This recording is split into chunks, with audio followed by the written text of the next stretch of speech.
감사합니다. 예배 시간에 설교단 올라오면서 박수 받는 건 처음인 것 같은데,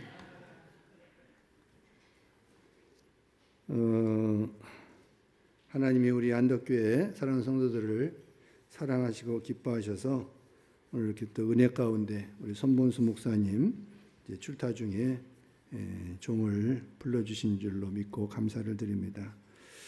또 그래서 우리 성도님들 뵙게 돼서 더 반갑습니다.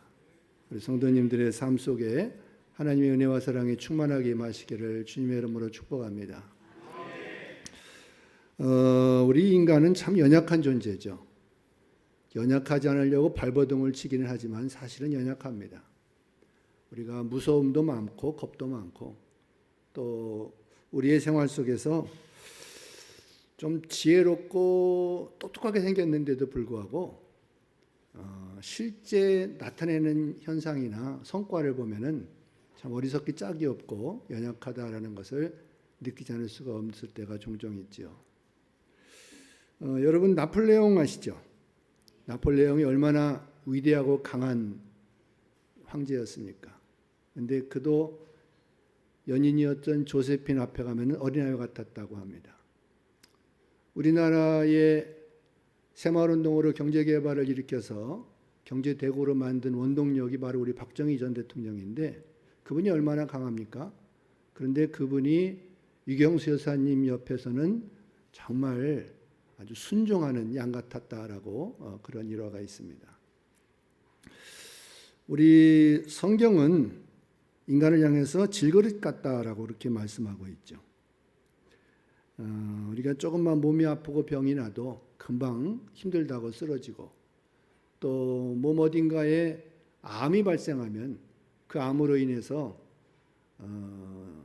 엄청 힘들어하고 괴로워하면서 낙심하는 것을 보게 됩니다. 특히 우리가 배가 고프면은 저도 배고픈 거 잘 못 참습니다만은 배고프면은 금방 아주 쓰러질 것 같이 그렇게 힘들어하는 이들이 있어요. 오죽하면은 성경의 에서가 배고프다고 견디지 못해서 장자권까지 팔아먹었겠습니까? 이제 그렇게 연약한 것이 바로 우리 인간입니다. 또 우리 인간은 한 치 앞도 내다보는 그런 존재이기도 하죠.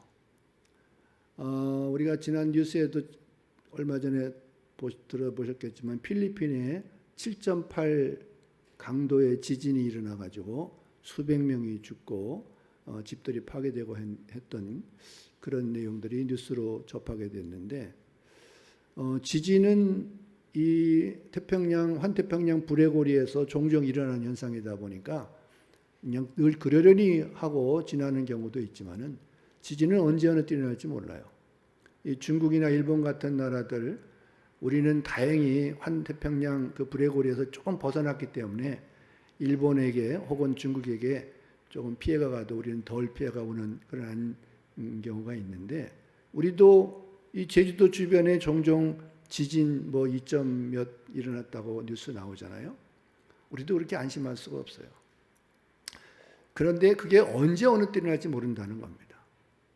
이 언제 어느 때 일어나지 못하고 있는 그런 상황에서 우리는 바로 눈앞에 벌어질 일들을 깨닫지 못하고 있죠.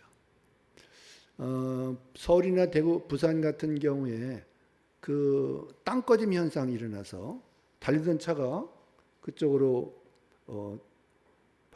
박혀지고 또 오토바이 타고 가던 어떤 분이 거기에 또 매몰되어서 참 어렵게 사는 가장이 숨지게 되었다는 뉴스를 접할 때 많이 마음이 아프기도 하죠. 이렇게 우리는 한 치 앞도 모르는 그런 인생을 살고 있습니다. 그런데도 불구하고 우리 그리스도인들에게 있어서는 그렇게 연약하고 한 치 앞도 모르고 무지한 그런 인생임에도 불구하고 굉장히 용감하게 살아가는 삶을 우리 성도들이 살고 있습니다. 특히 이렇게 어려운 상황에도 우리는 기도하지 않고 살아가는 그런 당당함이 우리 그리스도인들 가운데 있어요. 좀 이상하지 않아요? 기도하지 않고도 당당하게 살아가는 그리스도인들. 오늘 보면 26절에 오면 우리는 마땅히 기도할 바를 알지 못한다 이렇게 말씀하셨어요. 기도할 줄 모르기도 하지만 기도하기도 힘들어합니다. 핸드폰이나 뭐 인터넷 같은 거를 보면서 동영상이나 이런 걸 보면서 그야말로 밤새도록 그거에 매몰되는 이들이 종종 있죠. 그래서 요즘 현대인들에게는 잠 부족 현상 1순위가 바로 핸드폰이라는 그런 통계도 나와 있습니다. 그렇게 그런 거에는 몰입하면서 기도하는 거에 대해서는 시간을 할애하는 걸 굉장히 인색한 것이 요즘 우리 현대 기독교인들의 모습이기도 합니다. 정말 이런 지진이라든지 어떤 위급한 상황이라든지 그런 어려운 일들이 남의 이야기가 아니고 남의 나라의 이야기가 아니라 어쩌면은 오늘 내 운명일 수도 있고 내 가정의 일일 수도 있는데도 불구하고 기도하지 않고 있다. 그 자신감은 어디에서부터 나올 걸까요? 그런 기도하지 않고 있으면서도 당당하게 나는 예수 믿는 사람이요 그리스도인이요 그렇게 전하고 있는 이런 모습들. 로빈슨 크루소 이야기 잘 아시죠? 로빈슨 크루소가 이제 탐험대를 이끌고 탐험대와 함께 배를 타고 가다가 배가 좌초가 됐어요. 그래서 물건을 다 바다에 던지고 어떻게 좀 살아볼까 했는데 엄청난 파도에 휩쓸려 가지고 배가 뒤집혀서 모두 다 수장을 당합니다. 어렵게 로빈슨 크루소 혼자만 살아나 가지고 어떻게 해서 무인도에 안착하게 됐는데, 그래서 이제 무인도에 나만 살려주셨다고 싶어서 하나님 앞에 감사기도를 드렸어요. 그런데 감사기도 드리면서 이제 무인도에서 사는데 어느덧 가을이 지나고 겨울이 와서 이제는 움막을 짓고 좀 추위를 피해봐야 되겠다 싶어가지고 막 준비하는 중에 어떻게다가 불똥이 튀어가지고 움막이 다 타버렸습니다. 그러니까 하나님을 원망해요. 아니 내가 좀 발 뻗고 잠을 자겠다는데 그것도 싫어서 이걸 다 불에 태웁니까 하고 막 울면서 발버둥 치다가 지쳐서 잠이 들었어요. 잠들다가 갑자기 백고동 소리가 나서 이게 뭔 소리지 하고 깨어보니까 저 바다 쪽에서 큰 배가 무인도를 향해서 오고 있어요. 그래서 무인도에 도착한 배를 선장을 만나서 아니 여기 어떻게 나 있는 줄 알고 왔냐니까 우리가 여기 사람 있는 줄 어떻게 알고 왔겠느냐. 불이 나서 무인도에 불이 나서 무슨 일인가 하고 와서 봤더니 당신이 있더라. 그런 얘기로 이 로빈슨 크루소의 얘기가 지나갑니다.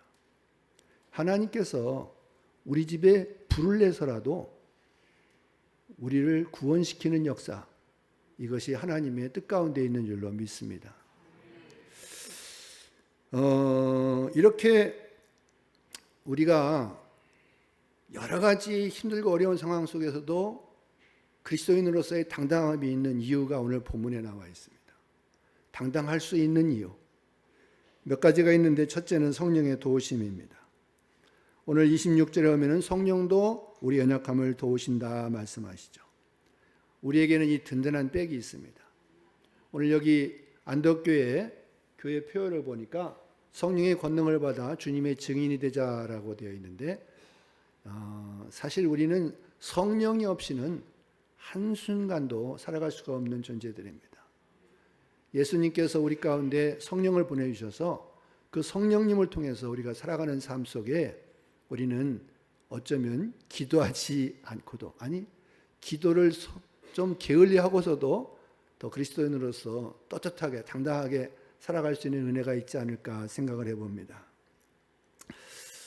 하나님은 좀 고집스럽고 좀 강한 척하는 사람들 별로 좋아하지 않으세요. 우리도 좀 강한 사람, 고집스러운 사람 좀 불편해하죠. 하나님은 신앙적으로도 좀 부드럽고 좀 연약한 그런 모습을 보이는 사람들을 기뻐합니다. 우리 부모님들도 역시 마찬가지예요. 부모님 입장에서도 자녀가 계속 강하게 뻗팅기고 나 잘났다고 하면서 부모 말 거역하고 나가는 자식, 걱정스럽긴 해도 그렇게 사랑이 가지 않는 그런 모습이 종종 있죠. 그런데 정말 좀 잘못도 저지르고 실수도 많은데도 불구하고 금방 뉘우치면서 엄마 나 잘못했어요, 아빠 잘못했어요, 눈물 흘리는 그런 자식은 오히려 더 그게 애처롭고 정이 가고 안쓰럽고, 그래서 더 그래 됐다 하고 용기라도 한마디 해주는 그런 자녀가 되는 것이죠. 하나님도 마찬가지입니다. 하나님도 우리에게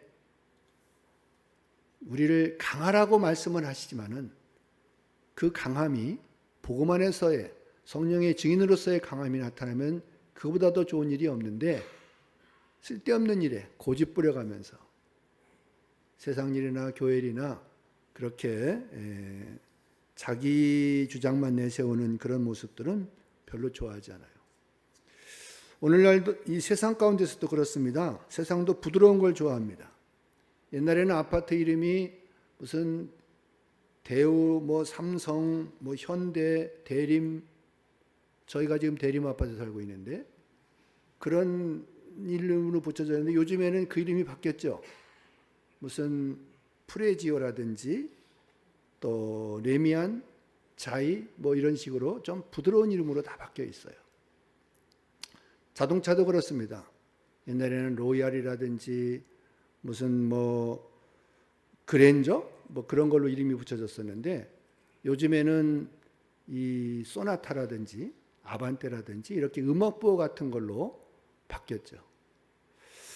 그래서 이 세상도 이렇게 부드럽고 좀 우유같이 좀 소프트한, 스포니같이 소프트한 그런 모습들을 더 반기는 걸 보게 됩니다. 하나님이 특히 우리를 그렇게 받으셔요. 우리 성도라고 하는 입장에서 좀 뻣뻣하고 나잘나못에 사는 사람 별로 좋아하지 않습니다. 그래서 하나님이 에서를 버리고 야곱을 택한 것도 그런 이유예요. 야곱이 굉장히 실수도 많고 속이기도 잘하고 별로 사람으로서는 별로 인정할 만한 위치에 못 되는 사람 같은데도 불구하고 야곱은 회개했습니다. 눈물을 흘렸습니다. 잘못했다고 용서를 빌었습니다. 그런데 에서는 끝까지 뻣뻣했어요. 에서가 하나님 앞에 회개하고 참회했다는 내용이 나와 있지 않아요. 오히려 불평하고 원망하고, 그러다 결국은 에돔 족속으로 그렇게 가서도 끝까지 그 강하다고 하는 그 뻣뻣함을 내려놓지 않은 민족이 되고 말았습니다. 부모는 뻣뻣한 자식보다 가끔 실수하더라도 곧 잘못을 시인하고 뉘우치는 그런 자식들을 더 정이 가고 사랑하는 것 같이 우리 하나님이 그러신다라는 것이죠. 하나님은 우리에게 완벽한 성도가 되라고 말씀하지 않아요. 완벽이라는 말은 우리 가운데 없습니다. 그저 주님 안에서 우리가 연약합니다라는 것을 고백을 통해서 우리 스스로는 못하니까 성령이 나의 능력이시고 주권자가 되시기 원합니다라고 그렇게 기도하는 성도들을 주님 기뻐하시고 그렇게 성령의 능력으로 우리를 이끌어 주시는 줄로 믿습니다. 왜 이 성령을 강조하냐면은 성령이 우리의 중보자가 되시기 때문에 그래요. 오늘 26절을 한번 같이 읽겠습니다. 26절 시작. 이와 같이 성령도 우리의 연약함을 도우시나니 우리는 마땅히 기도할 바를 알지 못하나 오직 성령이 말할 수 없는 탄식으로 우리를 위하여 친히 간구하시는도다. 아멘. 성령이 어떻게 하신다고요? 우리를 위해서 친히 간구하신답니다. 우리는 좀 잘난 척하는 측면이 너나 할 것 없이 있습니다. 그러다 보니까 우리가 마땅히 기도해야 됨에도 불구하고 기도 않고도 살 수 있어라는 그런 억지가 있을 수도 있고, 또 우리가 모르는 것이 많은데도 불구하고 아는 척 그렇게 뽐내려고 애쓰는 경우들도 종종 있습니다. 근데 다 이게 연약함의 무지의 소치죠. 이걸 성령이 잘 하신다는 겁니다. 그래서 우리를 위해서, 그런 사람들을 위해서 탄식하며 기도하신다고 말씀하세요. 잘하고 정말 순종하고 열심을 다하고 충성하는 이들에게는 칭찬하면서 기도해 주시겠죠. 그런데 이렇게 한 치 앞도 모르고 연약하고 무지함에도 불구하고 잘난 척하는 우리들을 위해서 탄식하면서 기도해 주신답니다. 그 중보자 되신 성령이 계시기에 오늘 저와 여러분이 오늘 여기까지 오게 된 줄로 믿습니다. 지난 날들 그렇게 중요하지 않아요. 말씀을 받았으면 말씀을 그대로 실천해 나가는 지금부터가 중요합니다. 혹시 내가 그런 은혜 안에서 잊지 못했던 이들이 있었다면 오늘 그런 말씀을 깨닫고 나를 위해서 정말 친히 간구하시는 성령의 중보하심이 있기 때문에 내가 있구나 하는 것을 깨닫고 온전함으로 믿음 안에서 순종으로 나가는 사랑하는 성도들 되시기를 주님의 이름으로 축복합니다. 이 중보하시는 성령님이 나와 함께 하신다는 것이 얼마나 큰 힘이 되고 복이 되는지 모릅니다. 내 백그라운드, 내 배후에 성령님이 계시다. 이거보다 더 큰 자신감이 어디 있겠습니까? 전에 한국전쟁 때 그런 일화가 있죠. 강원도 양구에서 중공군하고 전투가 벌어졌는데 중공군이 쏜 총알에 같이 싸우던 전우 하나가 진지에서 떨어졌어요. 근데 아주 사망한 것이 아니라 신음하고 있습니다. 진지에서 내려가서 좀 어떻게 데려오면은 다시 살아날 가능성이 있겠다 싶어서 누구든지 좀 내려가서 데려왔으면 좋겠는데 총알에 입이 빠지다 보니까 내려갈 수가 없어요. 근데 어떤 옆에서 같이 싸우던 병사 하나가 시계를 보고 또 시계를 보더니 어느 시간 되니까 불이 나게 뛰어나가 가지고 무사히 그 부상당한 동료를 업고 진지로 돌아왔습니다. 나중에 중대장이 물어봤어요. 아니 어떻게 시계만 보다가 뛰어나갔냐? 그러니까 지금 이 시간이 교회에서 어머니가 나를 위해서 기도하는 시간입니다. 그래서 용기를 냈습니다. 그러더랍니다. 기도의 힘이 이렇게 용기가 되는 겁니다. 기도의 이름이 이렇게 능력이 되는 겁니다. 성령께서 친히 나를 위해서 기도하신다는데 우리가 그런 용기, 그런 능력이 안 생길 수가 없죠. 우리의 배후에 나의 뒤에서 나를 도우시는 성령이 있으심을 믿으시고 믿음으로 승리하는 성도들 되시기를 주님의 이름으로 축원합니다. 사람들이 왜 기도하지 않는가 하면은 비전이 없어서 그래요. 여러분 자식이 걱정됩니까? 자녀들이 걱정되면 기도하셔야 되겠죠. 자녀가 걱정된다는 사실 자체가 사실은 비전입니다. 그 자녀가 비전 아니겠습니까? 우리가 그래서 비전이라는 것이 큰 어떤 뜻을 세우고 꿈을 세우는 것이 비전이 아니에요. 아주 작은 일에서부터 자식이 앞날이 걱정되면 내 가정에 또 내 남편의 내 아내의 또 내 모든 삶 속에 무엇이 좀 염려가 되고 걱정이 되면 그것을 위해서 기도하는 것, 이 비전은 여기에서부터 출발합니다. 교회에 대한 것도 우리가 기도하면서 교회의 비전을 품고 나아갈 때 우리는 하나님은 그 작은 것에서부터 역사하신 하나님인 줄로 믿습니다. 그래서 비전은 관심이고 사랑입니다. 관심이 있는 곳에 사랑이 있고 그 사랑이 있는 곳에 사람들의 마음이 쏠리게 되어 있어요. 요즘 월드컵 보셨죠? 저 목이 터져라 응원하고 체코를 2대1로 역전승하는 거 보면서 너무 좋아가지고 그래서 막 신바람이 났었는데 지금 월드컵이 우리 온 국민의 비전일 수도 있어요. 아니 전 세계인의 비전일 수도 있어요. 그런데 그것도 기도하면은 하나님께서 어떻게 역사하실지 모릅니다. 사람이 마음이 있는 곳에 항상 거기에 생각이 있고 또 쉽게 얘기해서 돈 있는 곳에 내 마음도 내 눈길도 자꾸 가게 돼 있죠.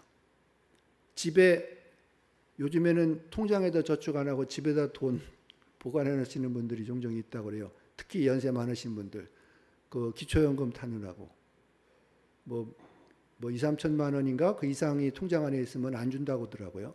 저희는 그런 게 없어서 계속 받습니다만은 안 주는 분들이 아마 그렇다고 그래요.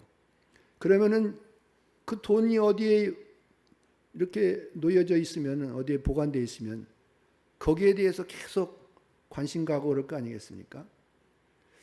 그런 관심 우리는 천국에 둬야 될 줄로 믿습니다. 하늘나라에 둬야 돼요. 저는 그 전에 설교하면서 보험 들지 말라고 그랬습니다. 보험을 하늘나라에 맡겨라. 그렇게 설교를 한 적이 있어요. 요즘에는 하도 보험이 흔하니까 그런 설교가 별로 안 맞게 들지만은 전에는 제가 그렇게 보험은 하늘나라에 둬라라고 말씀드린 적이 있어요. 우리의 비전이 하늘나라에 있으면은 굳이 이 땅의 것에 대해서 그렇게 전전긍긍할 필요 없습니다.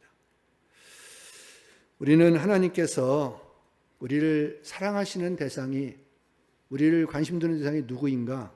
바로 우리 하기 나름입니다. 나는 이렇게 그나마 하는데 왜 하나님은 나에 대해 관심이 없지?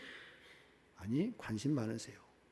하나님도 우리를 자녀라고 말씀하셨고 우리를 성도로 택하셔서 그 자녀된 성도들을 향해서 관심이 많으십니다. 하나님의 비전은 바로 우리를 향해서 있어요. 그래서 우리는 베드로전서 2장 9절에 너희는 택하신 족속이고 왕같은 제사장이고 그의 거룩한 나라 백성이라고 이렇게 말씀하고 있는 겁니다. 우리가 그런 위치에, 그런 신분에 있는 사람들임에도 불구하고 그저 세상 것, 돈 몇 푼에, 세상 것 뭐 몇 가지에 그렇게 마음을 생각하고 교회의 일, 하나님의 일에 대해서 관심이 없다면 그건 하나님의 은혜를 저버리는 행위라고 볼 수가 있습니다. 그래서 우리는 어떤 경우라도 나를 위해서 친히 간구하시고 역사하시는 성령이 함께 하신다는 확신을 가지고 낙심하고 절망하기보다는 힘차게 주의 일에 힘쓰는 성도들 되시기를 주님의 이름으로 축원합니다.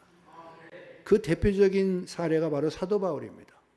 그분은 성령이 나와 함께 하심을 믿고 그 어려운 순리자의 길을 정말 당당하게, 감옥에 갇혀서도 매를 맞아서도 하나님을 찬양하고 영광 돌리는 그 일을 절대 멈추지 않았던 분이 바로 사도 바울이죠. 우리는 성령께서 말할 수 없는 탄식으로 나를 위해서 기도하신다, 이 한 가지 사실만 확신하면은 어느 곳에든지 우리는 더 당당하고 자신감 있는 그런 삶을 살게 될 줄로 믿습니다. 한치 앞을 몰라도, 그리고 우리가 정말 이 세상 살아가는 삶 속에서 억울하고 힘든 일이 많이 있을지라도 절대로 낙심하지 아니하고 다시 일어설 수 있는 길은 바로 우리 연약함을 도우시는 성령이 계시고 나를 위해서 친히 간구하시는 성령이 있음을 믿으시고 그 믿음대로 살아가는 성도들 되시기를 주님의 이름으로 축원합니다. 이 이치를, 이 신앙의 이치, 이 믿음의 이치를, 이 맛을 모르면 우리가 온전한 신앙생활하는 것이 힘듭니다. 신앙생활하면서 기쁨과 감사가 있는 분들 그 표정 보세요. 성령이 늘 함께 하심이 그 표정 속에서 나오지 않습니까? 우리는 그리스도의 향기라고 했는데 그리스도의 향기는 뭘로 표현합니까? 바로 성령이 우리 가운데 역사하여 주장하시는 그 능력 안에서의 행함이 그리스도의 향기로 나타나게 되는 줄로 믿습니다. 마지막으로는 선한 결과가 있습니다. 오늘 28절을 함께 읽어보겠습니다. 28절 시작. 하나님을 사랑하는 곧